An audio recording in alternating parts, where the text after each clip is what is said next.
The oldest profession in the Wild West. It is often called the world's oldest profession, and in the American Wild West, it thrived in the open. While the East Coast remained judgmental, frontier towns saw these establishments as the heartbeat of the community.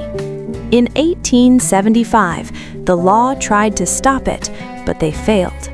Behind these rare photos lie stories of powerful madams and the shadows of a trade that built the West. Join us as we explore. Look at this face. This is Big Nose Kate, pictured here at just 15 years old. She wasn't just a companion, she was a legend of the Wild West. In 1877, her lover, the famous Doc Holliday, was locked up in a Texas jail. Most would have given up, but not Kate. She single-handedly set a fire to create chaos, and in the middle of the panic, she pulled a gun on the guard. She forced him to release Doc Holliday, and they vanished into the night. A teenage girl, outsmarting the law, with nothing but fire and guts. Look at this young woman, Belle Brezing, from Lexington, Kentucky. She was so famous, they say she was the true inspiration for the iconic character Belle Watling in Margaret Mitchell's classic, Gone with the Wind. Pictured here as a young woman, and yes, a young woman of the trade, her story blends history and fiction perfectly. Step inside the private parlor of Belle Brezing's third and most famous establishment in Lexington, Kentucky. This wasn't just a house of revelry, it was a place of elegance and wealth.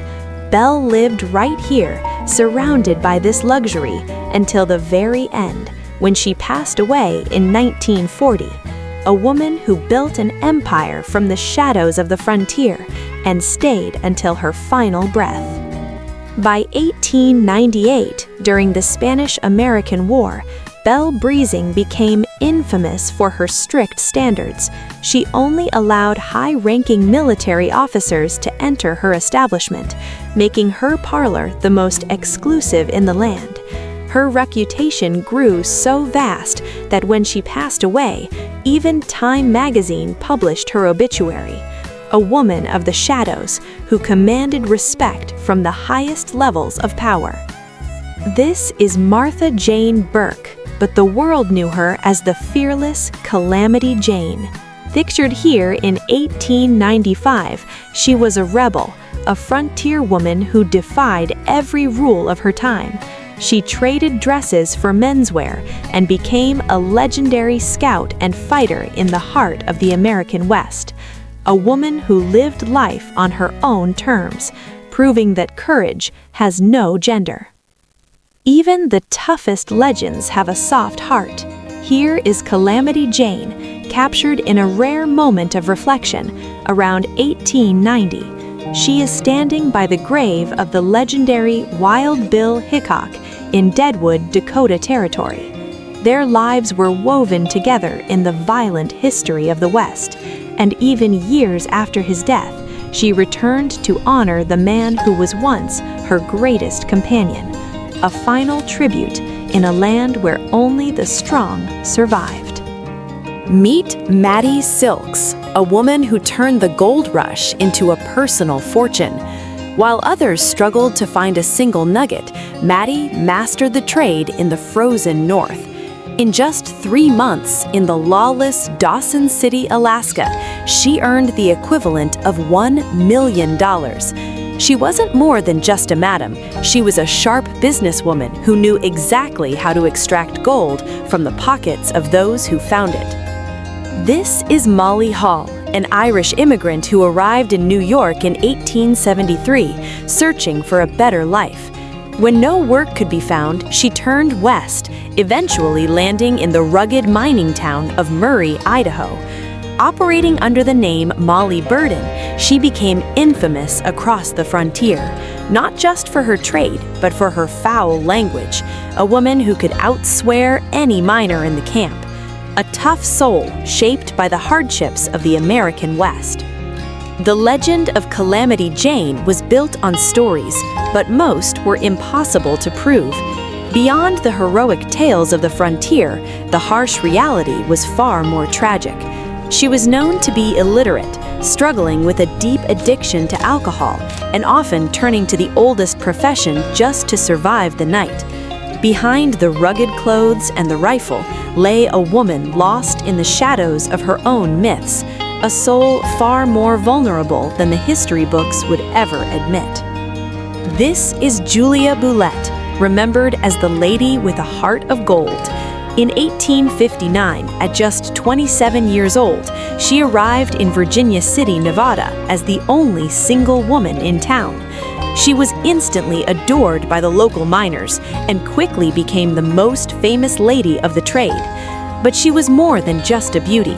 She was a soul of kindness who cared for the men when no one else would, earning her a place in the heart of the American West forever. Look at these Alaska beauties striking a pose for the camera. To reach places like Dawson City or Ketchikan, these women endured perilous journeys across the frozen north. It often took months of struggle just to reach their destination, but for those working in the mining camps, the risk was worth it. In these remote outposts, they could earn far more money than anywhere else in the world, gambling everything for a chance at a better life in the coldest corners of the frontier. This is Bessie Colvin, a woman who sparked a violent showdown in El Paso, Texas, back in 1886.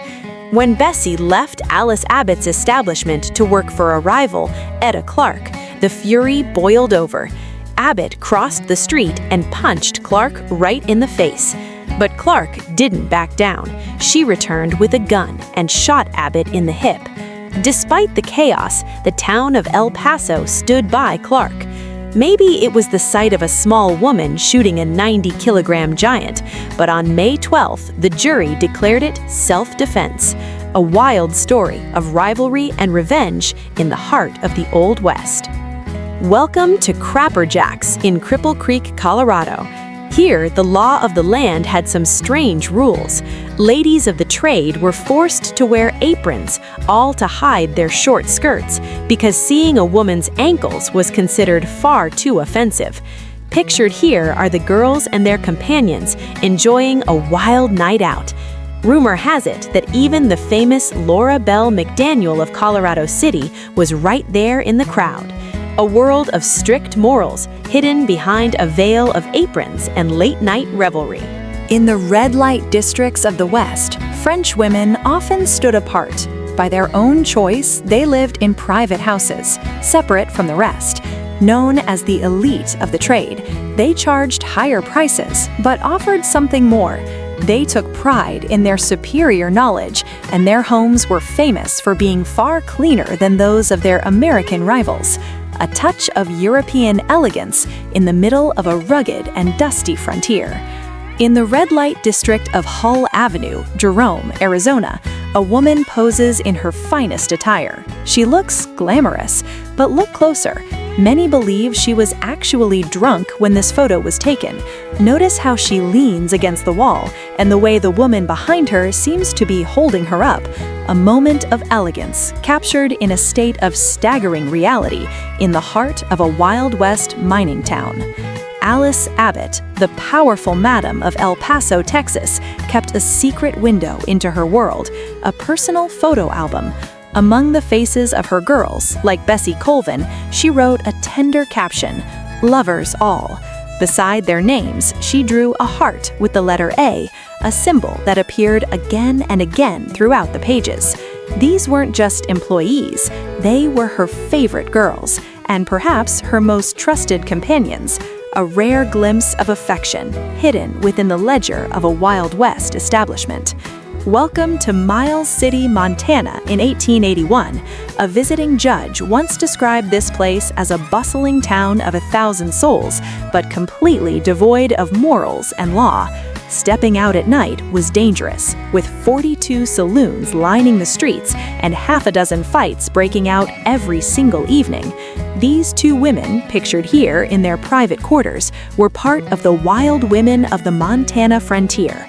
They lived in the heart of this chaos, survivors of a lawless land where only the rebel souls could thrive. The women of the trade had many admirers, more than history often admits. In the 19th century, artists honored them with graffiti, hidden on the walls, under staircases, and in the very rooms where they worked. Just a few years ago, in Cripple Creek, Colorado, a kitchen rug was lifted, revealing this painted lady underneath, a vibrant tribute preserved for over a century, proving that even in the shadows, their beauty and presence were celebrated. This is Laura Bullion, born in Knickerbocker, Texas. She started her journey at Fanny Porter's famous establishment in San Antonio, but it was there, in the shadows of the night, that her life took a dangerous turn. She began a relationship with the outlaw William News Carver, a key member of Butch Cassidy's legendary Wild Bunch gang. Laura wasn't just a witness to history, she lived it, crossing the line from the red light district into the world of America's most infamous outlaws. The Wild West was built on more than just gold and gunpowder. It was built by the women who dared to live in the shadows. Their stories are rare, raw, and real. If you enjoyed this journey into the past, make sure to smash that like button and subscribe to Vintage Shots for more untold history. What do you think about these legendary women? Leave a comment below. We want to hear your thoughts. Join us next time as we bring history back to life.